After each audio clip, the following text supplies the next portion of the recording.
Souls-like is probably one of my favorite genres in gaming at this point. Well, it is in my top 5 because I can't ever say that it tops platformers or anything else I would include. Also, I've actively enjoyed the Souls games, so liking a genre that copies their formula is a cheat code to me. Again, I would just go back to Dark Souls 3 if I really felt the urge to play an actual Souls-like. So with all the new games coming out, I don't really want to poke the bear in that sense.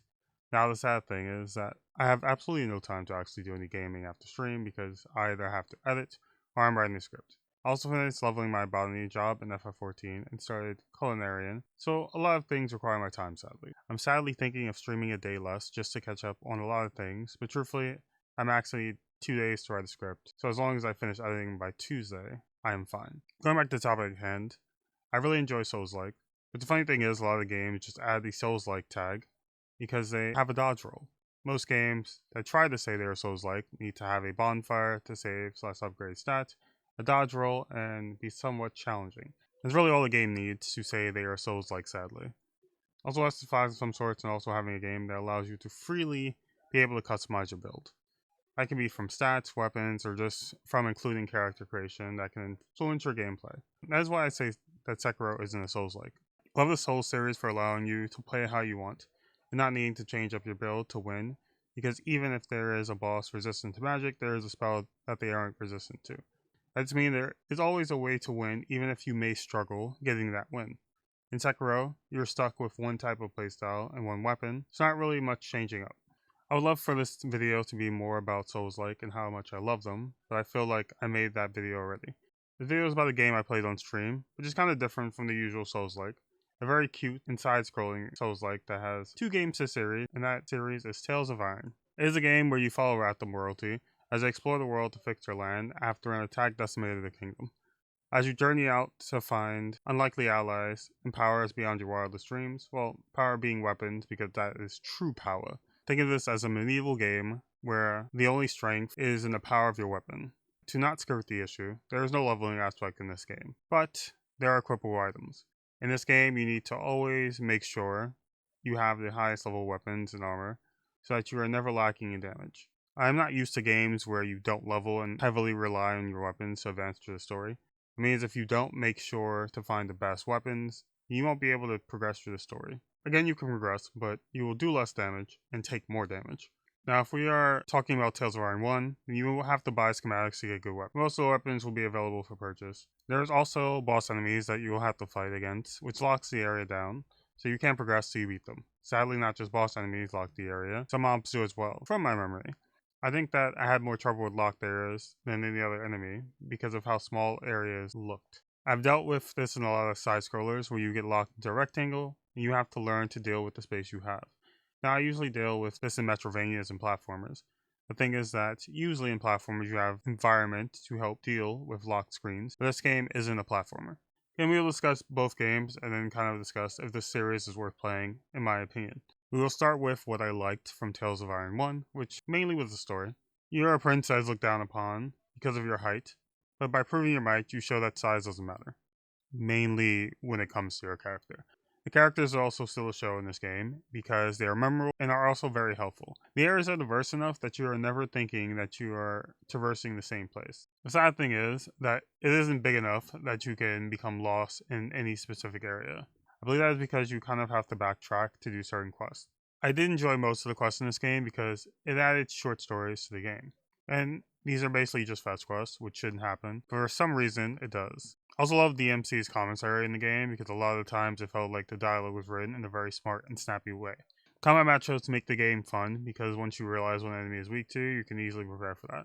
You have a bench that serves as your bonfire, but truthfully only use it to save. There is only auto-saving in this game, which means that you have to make sure to hit a bench after killing any big enemy or getting to a new area. Thankfully, right next to the benches are usually kegs that top up your healing item, and barrels with arrows and poison to refill all that you need. The thing is, in order to change out your lure, you need to access a chest, and sometimes said chest is near a bench. Sadly, it isn't always near the bench closest to the boss. You either go far to get the gear you need, or just deal with the disadvantage in the fight. That isn't really a good thing, but just the facts. There's also only one way to increase your maximum health pool, which is by consuming certain foods, but you only get to do it a few times. So the bad thing is something I literally just mentioned, which is the fact that you don't have access to your inventory at all times.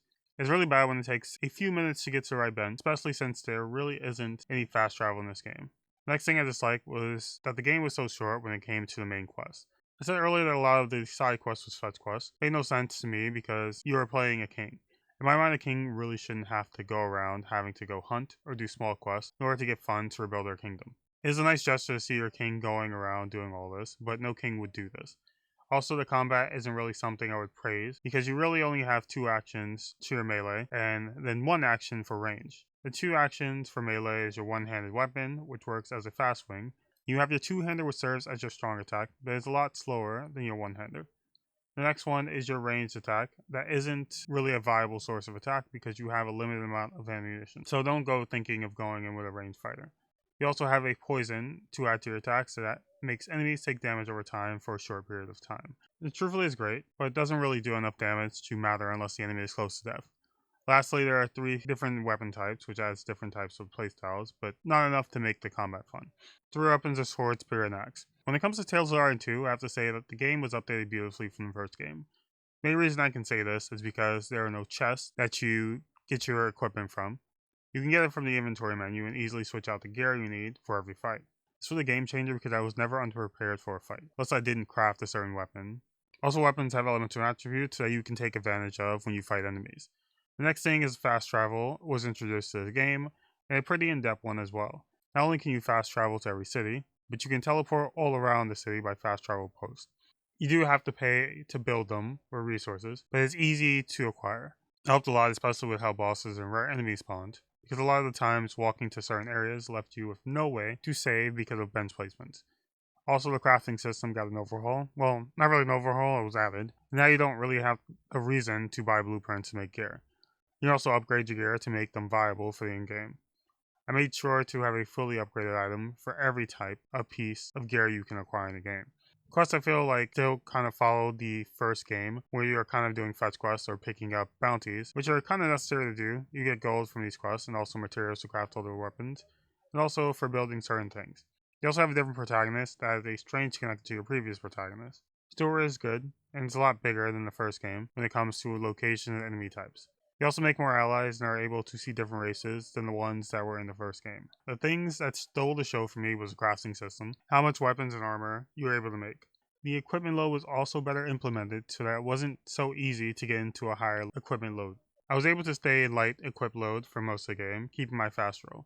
New addition is magic, so that you can mix up your combat. For the most part, you were still stuck in the set rectangle once you got into a boss fight, but at least you can run away from regular mobs because the only thing you can get from them is crafting materials. Combat to me is still the same, experience with one exception. Weapons have different status elements you can give to your enemies. Ice that freezes enemies, poison that leaves dots, fire that leaves burn, and thunder that leaves enemies stunned.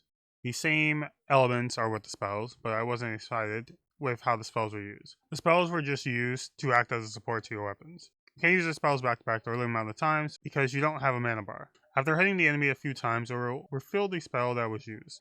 I wish that the effort put into the crafting was put into combat and the spells. I was commenting while streaming that I wish this kind of went into the ARPG route. I feel like a game like this would do great with a skill tree. You can diversify your playstyle, but maybe that will be something in the future. Then again, I really doubt that.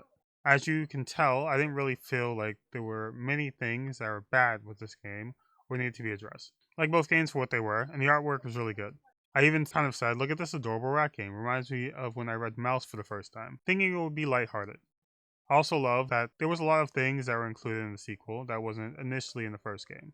I do have things that I feel like should be added, but I already said what that was. Also, it was an item set that you weren't able to get all of because of the fact that there weren't enough moles in the game to give you the crafting materials. I feel like that will be fixed at some point, which I'm giving them the benefit of the doubt because I played the game a few days after release. For what it was, I enjoyed the game, but don't see myself getting back to it.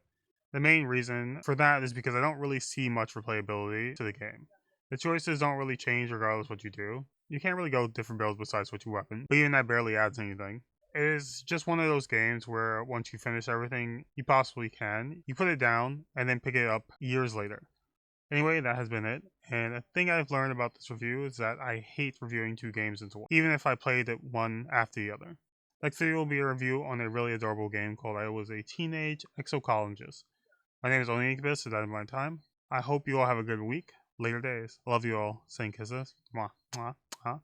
consensually. Love you all. Bye. Love you. Peace. Mwah.